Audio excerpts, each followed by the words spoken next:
بسم اللہ الرحمن الرحیم۔ ایک دفعہ کا ذکر ہے کہ بغداد میں ایک مشہور کارپینٹر رہتا تھا۔ اپنی عمر کے آخری حصے میں اس نے زیادہ تر وقت اخروٹ کی لکڑی سے ایک شاندار ممبر تراشنے میں صرف کیا۔ ممبر بنانے میں اس نے اپنی تمام صلاحیتیں لگا دیں۔ ممبر کی خوبصورتی سب کو حیرت زدہ کر دیتی تھی۔ کارپینٹر کی محنت سے بنے شاندار ممبر کی شہرت دور دور تک پھیل گئی تھی۔ جب بھی کوئی بغداد آتا وہ کارپینٹر کو تلاش کرتا اور اس کے پاس آ کر کہتا، یہ ممبر ہمیں بیچ دو تاکہ ہم اسے اپنی مسجد میں لگائیں۔ مگر وہ ہمیشہ ایک ہی جواب دیتا کہ اس ممبر کی منزل مسجد اقصیٰ ہے۔ اس زمانے میں یروشلم صلیبیوں کے قبضے میں تھا۔ صلیبیوں کو پوپ اور یورپ کی مسلسل مدد حاصل تھی۔ سلجوقی سلطنت ختم ہو چکی تھی۔ اناطولیہ اور میسوپوٹیمیا کئی اسلامی ریاستوں میں بٹ گئے تھے اور وہ آپس میں مسلسل جھگڑتے رہتے تھے۔ مصر میں برطانیہ فاطمی فرقہ بن گیا تھا جس نے مسلمانوں کو اندر سے کمزور کر دیا تھا۔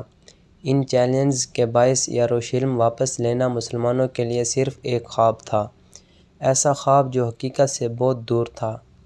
اس کے باوجود کارپینٹر پورے اعتماد کے ساتھ سب کو یہی جواب دیتا رہا، مجھے یہی کام آتا ہے، میں کاریگر ہوں، میں ممبر تراشتا ہوں۔ کاش کسی دن کوئی بہادر مسلمان اٹھے اور یروشلم آزاد کروائے تو یہ ممبر اپنی اصل جگہ پہنچ جائے۔ اس ممبر کی شہرت تقریباً ہر شہر میں پہنچ گئی۔ جب لوگوں میں اس کی بے مثال خوبصورتی کی باتیں ہونے لگیں تو 7 یا 8 سال کے ایک چھوٹے بچے نے بھی یہ داستان سنی۔ وہ چھوٹا بچہ صلاح الدین ایوبی تھا۔ یہ بات ہمیشہ کے لیے صلاح الدین ایوبی کے ذہن میں نقش ہو گئی کہ یروشلم کو عیسائیوں سے واپس لینا ہے اور ممبر اس کے اصل جگہ پہنچانا ہے۔ عراقی شہر میں پیدا ہونے والے صلاح الدین ایوبی کے والد کردش اور والدہ ترک تھیں۔ فوجی ٹریننگ میں دلچسپی کے باوجود انہوں نے پہلے دینی تعلیم کو ترجیح دی۔ انہوں نے لاجک، فلسفہ، تاریخ، آرٹس اور سائنس کے مضامین میں بھرپور علم حاصل کیا۔ صلاح الدین ایوبی نے اپنی تعلیم دمشق میں حدیث یونیورسٹی میں حاصل کی۔ مسلمان انہیں ایک مثالی سلطان سمجھتے تھے جبکہ صلیبی انہیں ایک سچے اسلامی ہیرو کی نظر سے دیکھتے تھے۔ مشرق اور مغرب دونوں تاریخ دانوں نے اپنی کتابوں میں ان کی تعریف کی ہے اور سب نے متفقہ طور پر انہیں ایک نیک، رحمدل، باہمت اور بہادر جنگجو بیان کیا ہے۔ جب اس باکمال شخص کی عمر 26 سال ہوئی تو انہوں نے اپنے چچا کے ساتھ ریاستی امور میں کئی اہم ذمہ داریاں سنبھال لیں۔ صلاح الدین جیسے جیسے بڑے ہوئے یروشلم کی فتح کے لیے تقدیر ان کا راستہ بناتی گئی۔ اس طرح ہوا کے زنگی ریاست کے سلطان نور الدین زنگی نے اپنے زیر حکومت تمام ترک ریاستوں کو متحد کیا اور ایک جزوی اسلامی اتحاد قائم کر کے صلیبیوں سے کئی شہروں کو کامیابی سے واپس لے لیا۔ تب یروشلم کے صلیبیوں نے اپنے اثر و رسوخ مڈل ایسٹ میں پھیلانے کی کوشش کی۔ صلیبیوں نے 1168 میں قاہرہ کا گھیراؤ کر لیا۔ سلطان نور الدین زنگی نے بھی اپنی نظر مصر پر جما لی کیونکہ مصر پر کنٹرول پانے کا مطلب اپنے دشمن پر جنگی برتری حاصل کرنا تھا۔ فاطمی ریاست نے نور الدین زنگی سے مدد طلب کی۔ سلطان نے اپنے کمانڈر شیر قوہ اور صلاح الدین کو روانہ کیا اور انہوں نے پورے مصر کو صلیبیوں سے پاک کر دیا۔ ان کامیابیوں کے باعث شیر قوہ مصر کا وزیر مقرر ہوا، لیکن عہدہ سنبھالنے کے کچھ عرصے بعد ان کی وفات ہو گئی۔ چچا کے وفات کے بعد صلاح الدین ایوبی مصر کے وزیر اور مصر میں سلطان نور الدین زنگی کے فوجی کمانڈر بھی بنے۔ 31 سال کی عمر میں انہوں نے ریاست کے ولی اور مصر کے وزیر کے دونوں اہم عہدوں کی ذمہ داریاں ایک ساتھ نبھائیں۔ صلاح الدین نے مصر کے کنٹرول پانے کے بعد اپنے ترکوں کے خلاف مزاحمت کرنے والوں یعنی فاطمی سلطنت، صلیبیوں اور بزنطینیوں کا مقابلہ شروع کیا۔ مصر پر مکمل کنٹرول کے ساتھ انہوں نے فوج کو دوبارہ منظم کیا۔ آہستہ آہستہ انہوں نے باطنی فاطمیوں کو بیوروکریسی سے نکال دیا۔ آخر کار 1178 میں نور الدین زنگی کے حکم پر انہوں نے باطنی فاطمیوں کی حکومت کو ختم کر دیا۔ اس دوران انہیں ایک انتہائی غمناک خبر ملی۔ سلطان نور الدین زنگی وفات پا گئے تھے۔ اس زمانے کے ہر اسلامی کمانڈر کی طرح صلاح الدین ایوبی کی 3 خواہشیں تھیں: مسلمانوں کو اتحاد محفوظ رکھنا، یروشلم کو واپس لینا اور قسطنطنیہ یا استنبول کو فتح کرنا۔ اسلامی ریاستوں کا اتحاد کامیاب جنگوں اور صلیبیوں کے خلاف جدوجہد سے مضبوط ہو گیا تھا۔ اگلا مقصد یروشلم کو واپس لینا تھا۔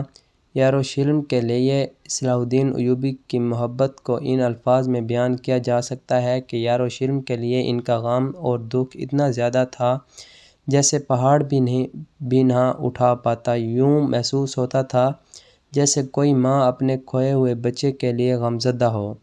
وہ مسلمانوں کو یروشلم کی آزادی کی خاطر جہاد کے لیے بلاتے۔ اسلام کے لیے آنسو ہمیشہ ان کی آنکھوں میں ہوتے تھے۔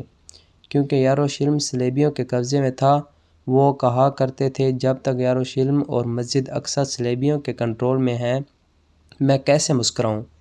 میں کیسے اطمینان پاؤں؟ میں کیسے کھانا کھاؤں؟ رات کو چین کی نیند کیسے سوؤں؟ یروشلم فتح کرنے سے پہلے صورتحال کا بغور جائزہ لینا ضروری تھا۔ انہوں نے مہارت سے کئی غیر منظم فورسز کو جمع اور منظم کر کے طاقت کا توازن اپنے حق میں بدلا۔ اس دوران یروشلم کا بادشاہ مر گیا۔ صلاح الدین ایوبی نے قدم بڑھانا شروع کیے۔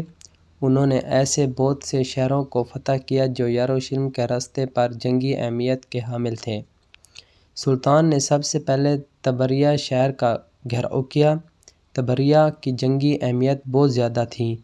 ان کا مقصد یروشلم کے بادشاہ اور ان کی فوجوں کو شمالی فلسطین میں طبریہ کے قریب حطین میں لانا تھا، کیونکہ انہوں نے میدان جنگ کو وہاں لے جانے کا منصوبہ بنا لیا تھا۔ حطین اپنے پانی کے کنوؤں کے لیے مشہور تھا۔ سلطان نے پہلے ہی حطین کے راستے میں موجود پانی کے کنوؤں پر قبضہ کر لیا اور انہیں پتھروں اور ریت سے بھر دیا، چنانچہ پانی کے کنویں استعمال کے قابل نہ رہے۔ عیسائی بادشاہ اور اس کی فوج حطین میں پہنچی تو ان کنوؤں کو اس حال میں دیکھ کر سخت مایوس ہو گئے۔ پوری فوج صحرا کی سخت گرمی میں پیاس کی شدت کے ساتھ جنگ لڑنے پر مجبور تھی۔ حطین کی جنگ 4 جولائی 1187 کو شروع ہوئی۔ اس جنگ میں سلطان صلیبی فوج کو شکست دی۔ اس کامیابی کے بعد سلطان نے تیزی سے فتح کارروائیاں شروع کر دیں۔ صلیبیوں کو ہونے والے شدید نقصان سے مسلمانوں کو تقریباً پورے یروشلم کی سلطنت پر کنٹرول حاصل ہو گیا۔ چند ہی ہفتوں میں 20 ستمبر 1187 کو سلطان نے یروشلم کا گھیراؤ کیا۔